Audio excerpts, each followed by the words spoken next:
everyone. All right, so I am going to work on projecting and try to see people around the columns, and hopefully we can kind of still have like a good connection. So thank you so much for this introduction. Always funny to read here about yourself. But so I guess where I'm starting with is, so I'm coming from America, as one might notice from my accent. And actually, just kind of a random little tidbit, tomorrow is my birthday. So I'm waiting for cake. No. Anyone want to brave a guess? How old do you think I'm turning? Oh. Very cute, very cute. Yeah, so kind of just like, people really never believe me when I tell them that I'm about to turn 50. And so I will share I have a couple tips on how to make sure you do that well. One is sunscreen, wearing lots of sunscreen. I'm obsessed with sunscreen. I think I practically wear it to go to bed. Number 2, don't have children. Those kids, have you seen your parents? Do you see how your parents look? You did that to them. That is your fault. And so kids, they just stress you out. And the third thing is I am actually not turning 50, I'm turning 41. So lie about your age. But so where am I going with all of that? I hopefully do have a little bit of life experience. That is like a cute way of saying I've made a lot of mistakes. And I kind of wanted to like flip the typical talk and share with you mostly about mistakes that we've made along the way. And so kind of be a little bit more of like, here's like how awesome and amazing we are, and a little bit more of like, let's figure out the right way to do this. So why am I qualified to tell you about my mistakes? First off, I've made many of them. The plus side of that is every time you make a mistake, you have an opportunity to learn, right? That's the silver lining. So I've learned so much from my mistakes over the years. I'm just going to probably keep making them. And so, okay, so what do I do? So as was mentioned, I started a nonprofit organization called Vida Plena. We are based in Ecuador in South America for the geography there. And so what do we do? The short version, it's mental health care, specifically for vulnerable communities. But what does that actually look like? What that actually looks like is if you are somebody who's not only struggling with poverty, struggling with coming from a vulnerable, marginalized community, but you probably also have something like there's problems in your relationship. Maybe there's a lot of conflict in your marriage, maybe somebody's cheating. There might be problems with your kids. You're probably definitely struggling with economic issues. Maybe you've lost a family member.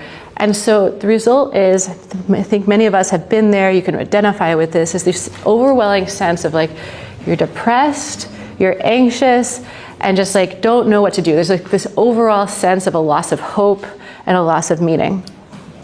And so what we do with Vida Plena is we bring people together, it's group therapy, and it's groups of 8 people. And what we do is just really build a space for people to be able to come together, support one another, have a place to be able to talk through their problems honestly, and be able to learn and kind of work through those issues. So we do that specifically through a community-based model.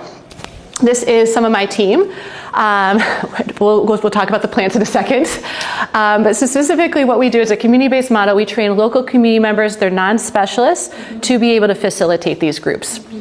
And then at graduation, I give everybody symbolically a cactus because they are dried out and prickly and resilient. And so we'll circle back to the plants at the end. So this is one of our graduating groups, specifically in the area of Otavalo. We work a lot with Quechua people, Quechua speakers. And this is Anita. She is my co-founder. She is an Ecuadorian clinical psychologist. So, like I said, just kind of briefly what we do. We do have had some great success. One of the things is I'm really proud of 71% of people, that's almost 3 in 4, who come through our group. After the 8 weeks are over, they see that their depression symptoms are completely reduced, or they end the program with mild symptoms. We also see significant improvements in suicide and anxiety. We track this very carefully. This is something that is very important to us, is to have like deep sense of like the evidence for what we're doing. And so we track every single week. This is called the PHQ-9. It's a standardized self-evaluation of depression symptoms, patient health questionnaire 9. And so have people take measurements at intake and then across the 8 sessions. We have on average almost 8-point reduction. 5 points is considered to be clinically significant. So very proud of that. And also for people who might be familiar with us, might have heard about us before, something that's new this year specifically, we've gotten very good at tracking people at the end of the program, not following up the program. So this is where people start at the beginning, this is at the end of the 8 weeks, and then we're especially proud about these two numbers here, is that 3 months and 6 months out, we see that the improvements hold. And so that's something we're really proud of, because we hoped that was the case, but we didn't know for sure, and now we do know for sure. But okay, not here to talk about that. Instead of here to talk about mistakes, specifically screw up. So I'm going to go through 5 specific mistakes that we've made. And why am I going to talk about that? I'm going to talk about that for kind of like 2 main reasons. The first is like, often at these types of presentations, there can be this sense of like, wow, these people have done something amazing, and they're so talented and brilliant, and that all does apply to me, but no, it's like, when you kind of hear the backstory, and I think this was like what was for me very specific, the encouraging was seeing like how much people have messed up along the way, how many things have gone wrong along the way, and realizing that like it's definitely not a smooth road to success. It is much more of this sort of thing happening up and down. And so like realizing that and hearing that, it just actually, it helps open up that space of like, okay, maybe I could do that. Maybe I can step out in faith in the same way. And when things go wrong, it doesn't feel so terrible. It doesn't feel, it's like, okay, like this is normal. This is part of how these things go. So with that, the other part of that is like, I hope for you guys to be able to learn from some of my mistakes. Basically, I don't want you to repeat them. Go out and make your own mistakes. Don't copy me. And so that's kind of my other point, is like, hopefully you can like learn a little bit from this. So first mistake that we made, build it and they will come. This is very much the classic entrepreneur mistake. As you can see, the chirping cricket, yes. So all of us as entrepreneurs, you love what you're doing. You think, okay, I have built this amazing thing. It's so beautiful. It's my baby. Everyone's going to love it. There's going to be an overwhelming demand and need for what I'm offering. That is how we all think about it. And I think it was on one of my very first potential fundraising calls, the potential donor, he says to me, he's like, what are you going to do, Joy, if people don't sign up? And I had to like work to keep a straight face. So incredulous, like, how could he think that? We have an amazing program. It's recommended by the WHO. It has over 20 years of evidence backing it, academic studies. It has been used by hundreds of thousands of people across sub-Saharan Africa. And we're just bringing it to Latin America. And on top of that, it's free. How could people not want that? We'd done our due diligence. Everybody had talked about all of the, how there's such a big gap between the need for mental health and mental health options. I was certain we were going to have lines out the door.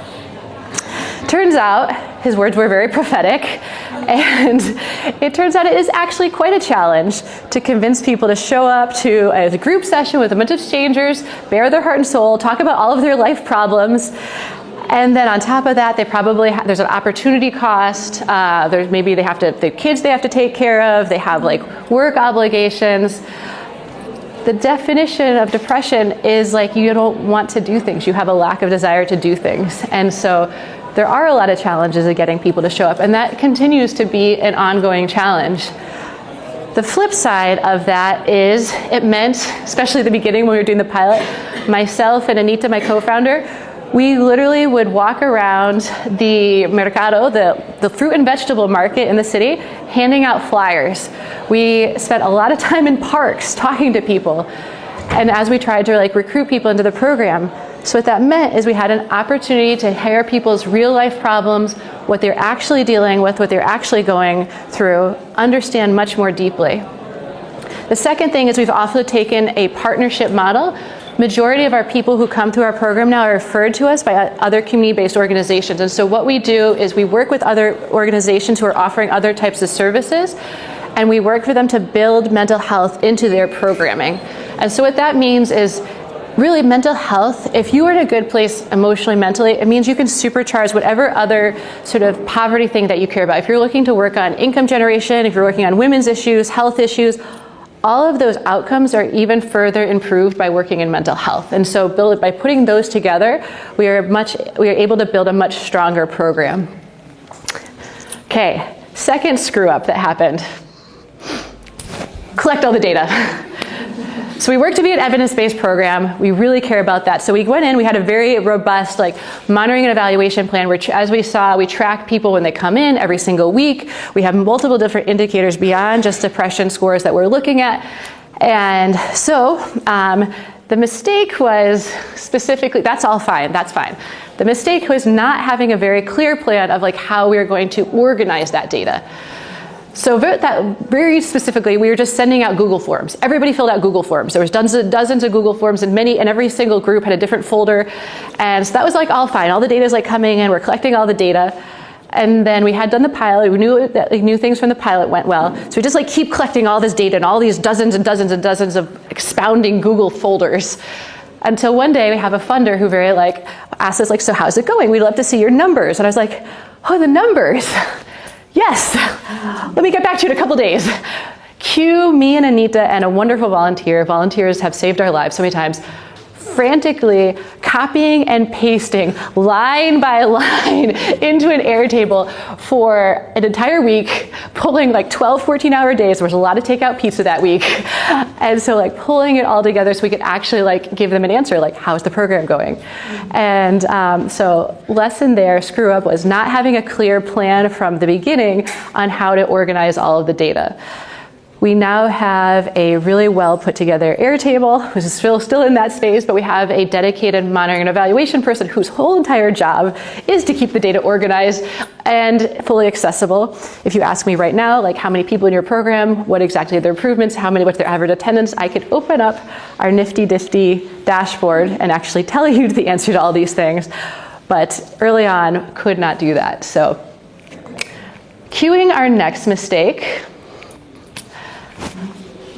So hiring issues, specifically hiring issues. So like I mentioned, we started with the pilot. We work in Quito, which is the capital of Ecuador. It's a proper city. And then after seeing that it was working with the pilot, really our mission is to be able to reach people who would otherwise have no access to mental health. So we decided to work in a different geographic region, Imbabura. It's very rural, it's highly indigenous. So we hired a group of facilitators who were actually in that original photo. They were trained, and then all of our facilitators, they're non-specialists, but we do have clinical supervisors who are psychologists who then monitor and maintain, help them out as they're going along, checking the cases, specifically hard cases. We do a lot of very careful follow-up. So I hired a supervisor for that region. He was trained as well. We set him off. At about the 6-month mark, it started to become clear it wasn't going perfectly, it wasn't going great because he had a lot of side projects that were clearly taking up more of his time. And we had a conversation, came to the agreement that he was gonna leave the team. Okay, that was fine.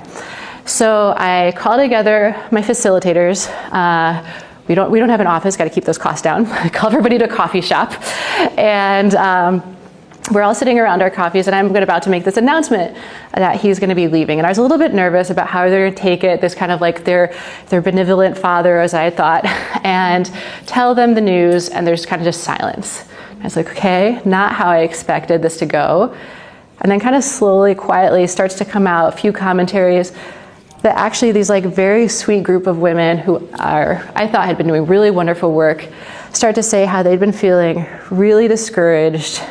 And it turns out he had just his way of interacting with them was exceptionally harsh, very critical, and we're a mental health organization. These are a group of kind empaths. and so just knowing that, that had been happening and I was unaware of it I felt really I let them down. I really felt that I had let them down, and it's my responsibility as the director to make sure that when you're a manager of managers, it's hard, you lose that stream of connection. Mm-hmm. And that is that having those and so that was my mistake of just being trusting the fact that he had a good curriculum, he had kind of on paper, but he didn't have any management experience previously. And I don't think he was a terrible person, but he just didn't know how to encourage people and also how to call out, how to help train people. Mm-hmm. And so that was, it was a heartbreaking moment to see that my team, like they came out, they're like, we were thinking of quitting. We just thought we were not any good at this. And these were women who were doing a fantastic job in terms of like the careful numbers and the tracking on their participants. They were doing a fantastic job, but they just felt, because of his harsh criticisms, that they weren't. And so now what we've done is we've implemented a 360 feedback system. So all the managers in the team, and myself included, there's surveys that are people below them, their peers, and so we're looking at that full 360. And then also we ended up promoting one of the women from the team as the coordinator. So because she's been part of that team, she been in that role herself, she understands much better what it takes. But yeah, so that was a hard moment. That was a hard moment of really feeling like I let my team down. So next mistake, next screw up, is this. Classically, being an entrepreneur, and I think of myself in that sense as an entrepreneur, running a startup is classically very challenging. There's a high rate of burnout. And so I'm running a mental health organization. I was determined not to become one of those statistics. So much of the data shows that really important for your mental health is maintaining really good social connections, keeping up with your family and your friends, really prioritizing that. Exercise, hugely important. So I was determined. I was like, I'm going to make sure I keep all my friendships going, all my important social connections. I'm going to keep exercising, and I'm going to make sure this startup goes well. And I'll do that apparently by sacrificing sleep. And for most of my life, I would joke, my mom would be like, you could sleep when you're dead. That was my unofficial life motto. And it wasn't like an intentional decision, but you're working late on a project, you're kind of like, so you're working till like 11:30, you slam the laptop shut, get in bed, pull the blankets up, and then wake up at 4 a.m. being like, oh, that email, I forgot. And they're like, I gotta do it now. And then next thing you know, you're getting out of bed, you're sending the email, and then you're like, well, I'll just keep doing a little bit more. And like you do that day after day and week after week, and this is kind of like the startup grind without realizing it. This is where, and then you end up like this. And it got to the point, like it just weighs on you. And I'd get to the point, like I would just get so upset and angry at the randomest things. And I'd be like having this emotional breakdown, and my partner would be like, what's wrong with you, Joe? I'm like, I'm just overtired, I just need to sleep, you don't understand. And so I think that is like the mistake. It's like, that is the sense of like, you're doing something that feels important, it feels meaningful, there's always more to do, always more that needs to be done. But if you're not thinking about the long term and how to care for yourself for the long term, you won't be able to do it. You won't be that person that your team needs, the people around you need. And so it's like, you have to do that basic sense of taking care of yourself. Next mistake. So a year before starting Vida Plena, I was fired.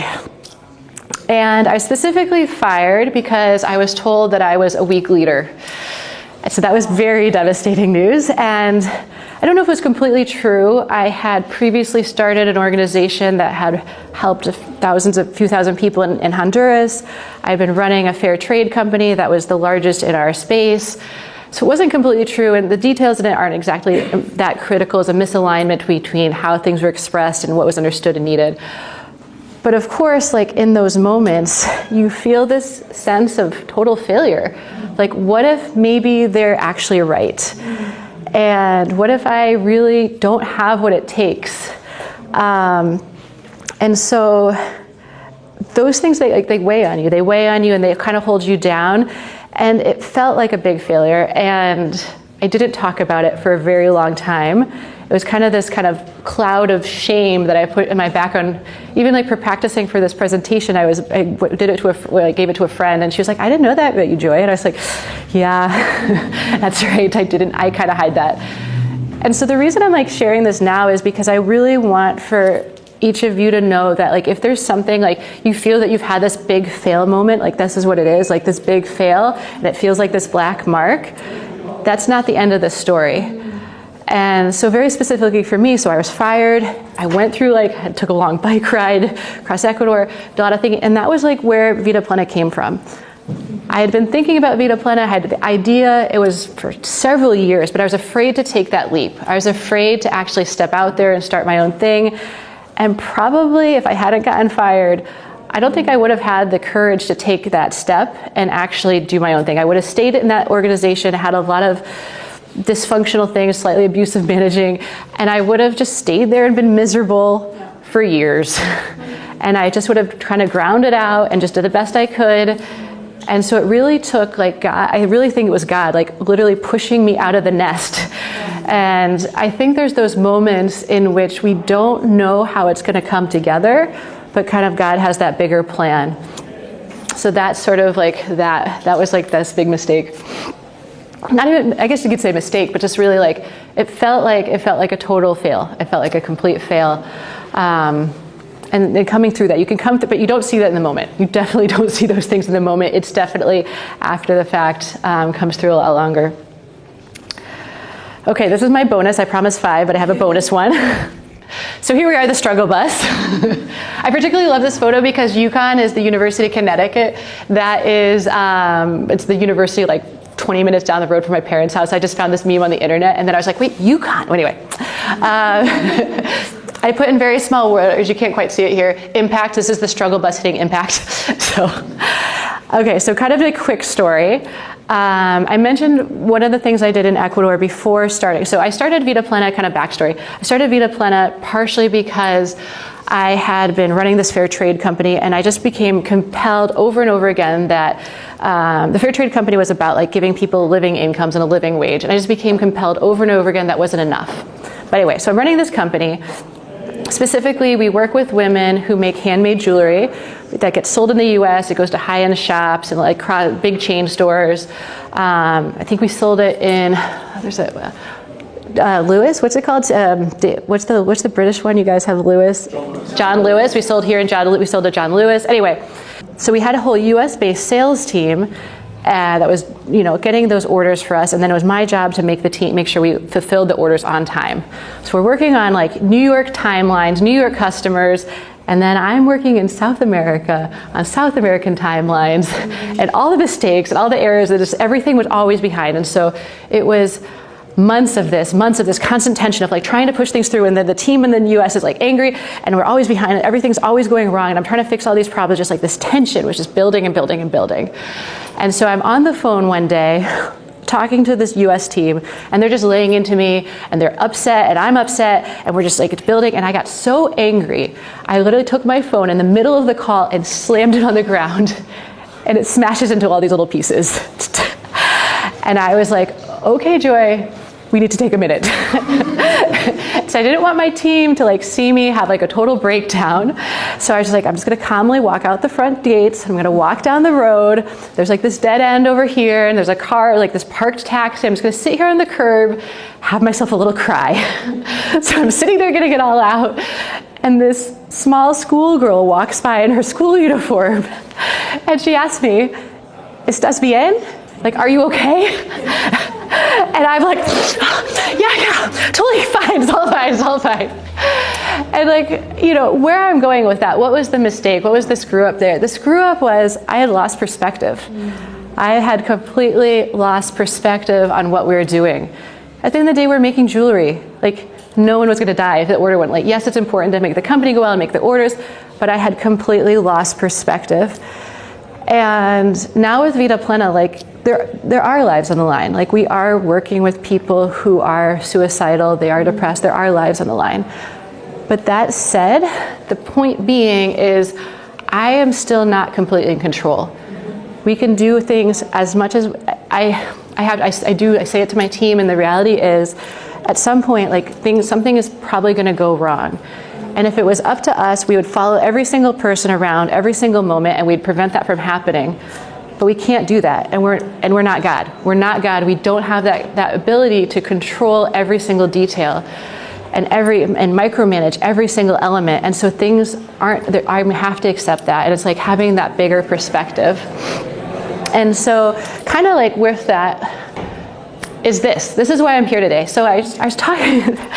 It's like, let's make some birds. So like I was talking with a mentor, and I talked about the idea. I told him about the idea of this talk. And he was a bit hesitant. He's like, I don't know, Joy, that's kind of like a vulnerable thing to stand up and share all of your biggest mistakes, kind of like these errors.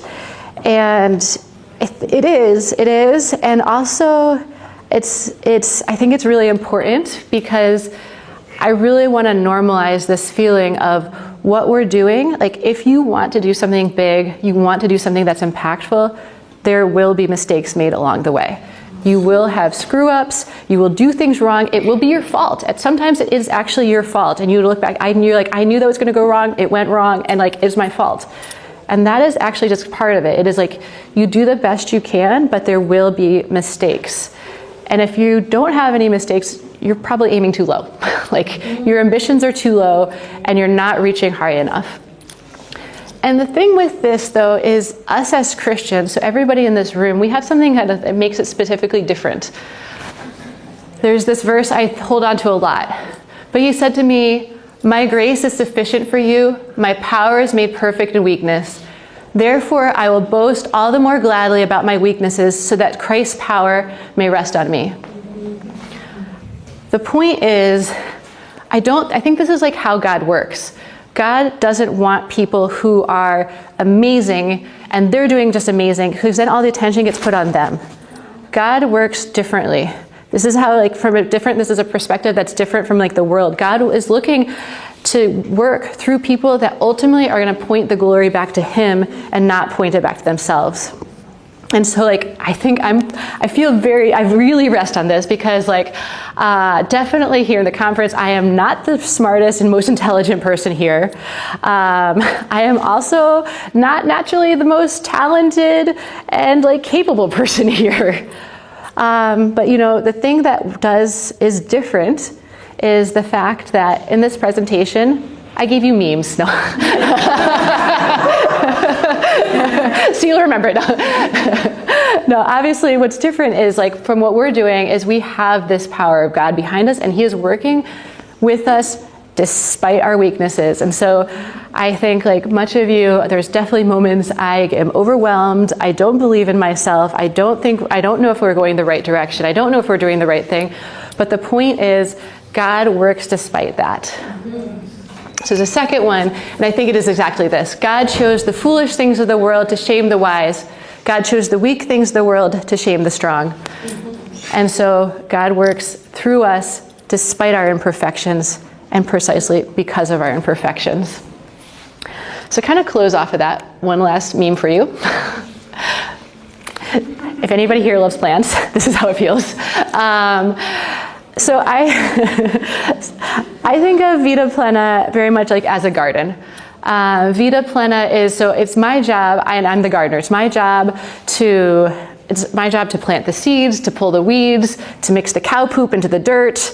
But it's God's job to actually like make the sunshine, make the rain, and I can't make the seeds sprout. I can't make them sprout.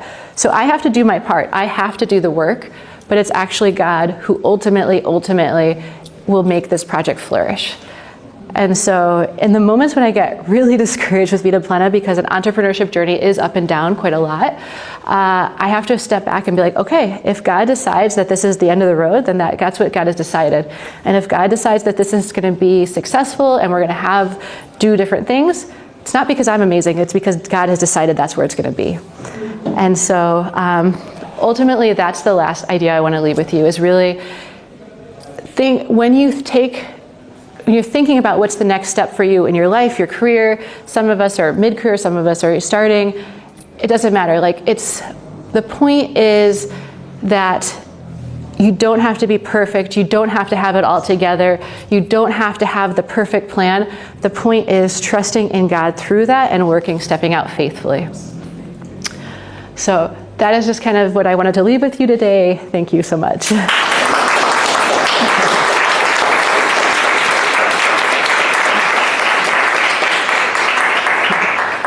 Okay, so I know there was questions, but you guys want a bonus? Can I give you guys a bonus? Yes. Okay, so because I come from like the world of mental health, we love to do reframing exercises, and I want to leave this one with you, and I personally do this a lot. When you come up against a problem or you make a mistake, literally write this down. So one day later, this is like a journaling exercise. Like, what do I know now that I didn't know before? So, okay, I'm going to talk you through one that's very specific. We have a lot of staffing. We have staffing issues. You have a big enough team. Right now we're about 20. There's people who are unhappy about something all the time. I was devastated by this. I thought everyone was going to think we're the perfect. But so we had a staffing issue. And the first thing I had to write down for that one is like, I didn't know that this was a particular complaint. I didn't know. I thought everything, I was like going along perfectly. So now I know. But it was still pretty stressful. So literally what I do is in my calendar, so I don't forget, 1 month later, I write this as my prompt. What is something that you learned from that situation?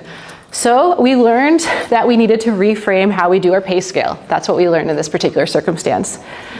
And then you write, again, you put it in your calendar, 3 months later, what is something good that came about from that situation? We were able to correct that issue. Like that, but you can't see this in the beginning. The point is you can see these things as you go out with that perspective of time. And the whole point of this exercise is it helps you start, and rather than seeing like problems and mistakes as being like, oh, this terrible thing, the idea is you're starting to reframe it as like, okay, this is an opportunity. What am I going to learn from this? Okay, something's good is going to come from this. Like, what are we going to get from it? And sometimes it's hard. Sometimes it's hard to like find that. But like it is, the idea is you're reframing. And so anyway, leave this one with you guys as a bonus. Yeah.